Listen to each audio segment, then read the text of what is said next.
following contains flashing of light and images that may cause seizures. Warning. The following presentation may contain sensitive material that may not be suitable for some viewers or listeners. Discretion is advised.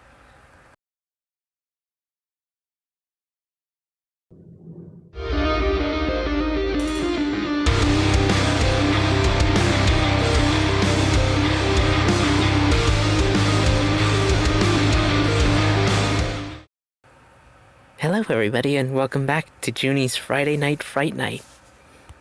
Today marks the first day of the spookiest month of the year, so happy October to everybody as well. And if you're new to the channel, thank you so much for coming by and we hope you enjoy the show. And stay tuned to the end of the video to hear my thoughts and analysis of the story. It's a usual thing we do here on this channel, and it's not to discredit anybody's experience when it comes to sharing the stories, because the experience to that individual is real. Instead, I'm here to give some sort of closure or explanation to their experience. And of course, it is always up to the individual to decide what to do with the information that is presented to them. And for our returning viewers, you might have noticed something new here. Yes, finally everyone, my avatar is alive! It's alive! It's alive! Yeah, yes, we finally did it. It took some time. And it's not the greatest of quality, but hey, for a first timer, I'm very happy with the results, and eventually I'll get it cleaned out. And I just figured out that I can do this. It's semi-functional. And if you want to see this avatar being used live, go ahead and check out the Trustee Ape Podcast. He's also doing a second season of his channel, so if you want to hear stories and interviews of people from the community, such as yours truly, you can go ahead and check out his channel. And as always, links will be placed in the description below when I get a chance. Kevin is also doing a fundraiser for suicide prevention, so link to that fundraiser will also be placed in the description below. And with all that said, let's begin our next story, shall we? So, turn off the lights, gather around the candlelight, and let's begin.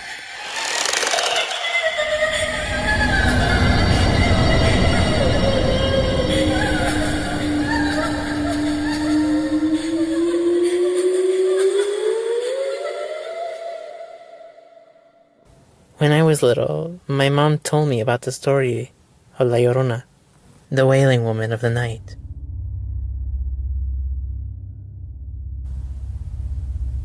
And the story goes of a young woman named Maria who married a man outside the village and had children. They lived happy as they could, until one day she discovered him with another woman, possibly having an affair. As the time went on, knowing about her husband's infidelity, her stress and anger grew as well. The constant laughter and even bickering of her children caused her to snap in one of the most horrifying, most disgusting way possible. One that I hope that no other mother would actually do this to their child. In the way that I was told was that she took a machete and dismembered her children. And there she would take the bag, straight down to the river, and dump them there, never to see them again. But the guilt finally struck her, and now she's realizing what she has done. Almost as if she was snapped out of whatever evil, wicked possession she was in. And then she started to search for her children, up and down the river, calling out their names.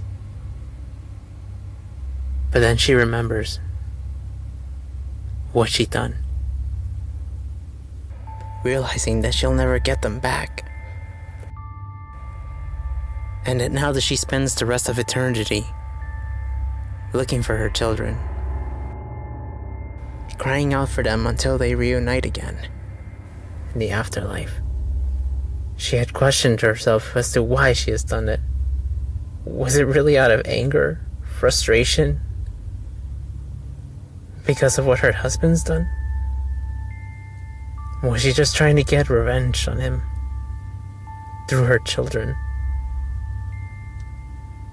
Or something else?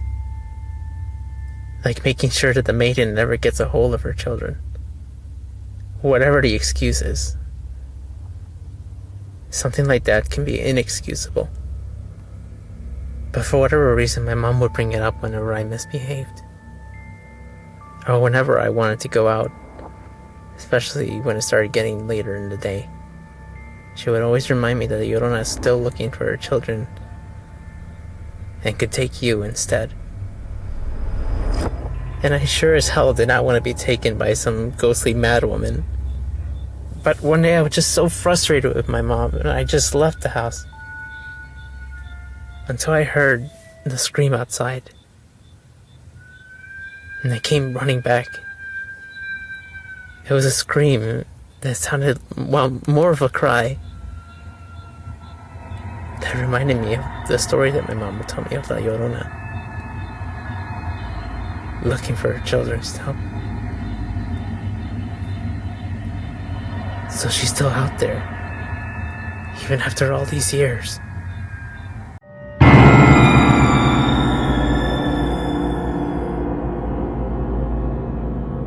Le voy a dejar a usted el audio para que escuche lo que las personas están conversando tanto en Amatitlán, y ya le vamos a presentar las imágenes que nos han enviado desde Petén, en donde también dicen que han visto a la Llorona. Escuchen.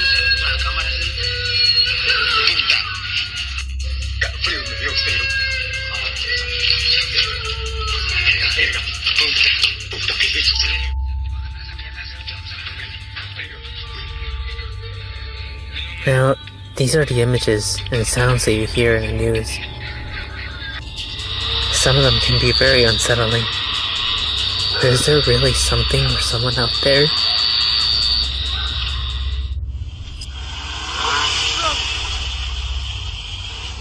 Well, if it is someone, just like in this video, it could be a demented person just wandering around the road. I mean, I wouldn't have the nerve to just be out and about like this in the middle of the night. Unless it was for a prank, then okay. Which, I have a feeling that these videos are just pranks.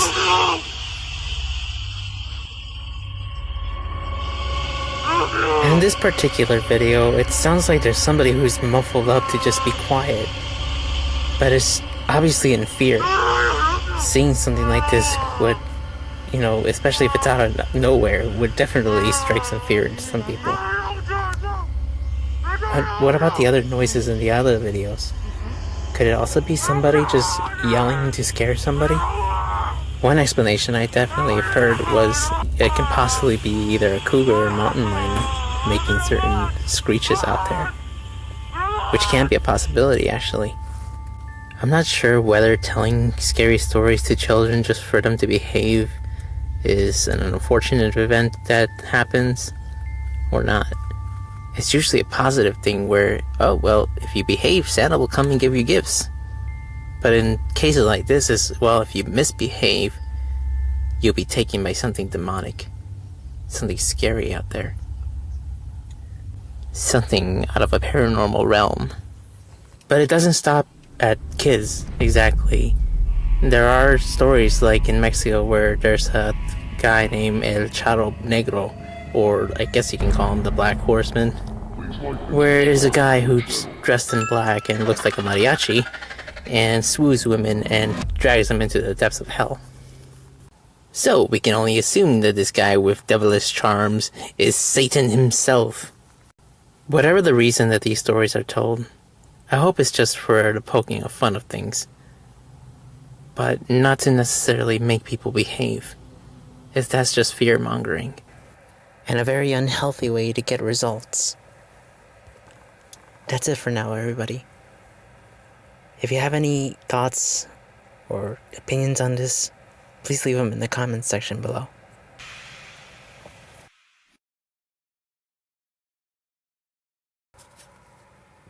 Hi everyone, Jyuni here, and thank you so much for watching this video.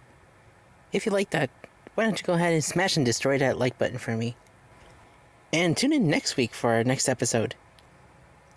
And as always, be you, and embrace self-love. Subscribe for more content. And if you enjoy scary stories like these, click on the thumbnails next to the icon. And thanks for watching.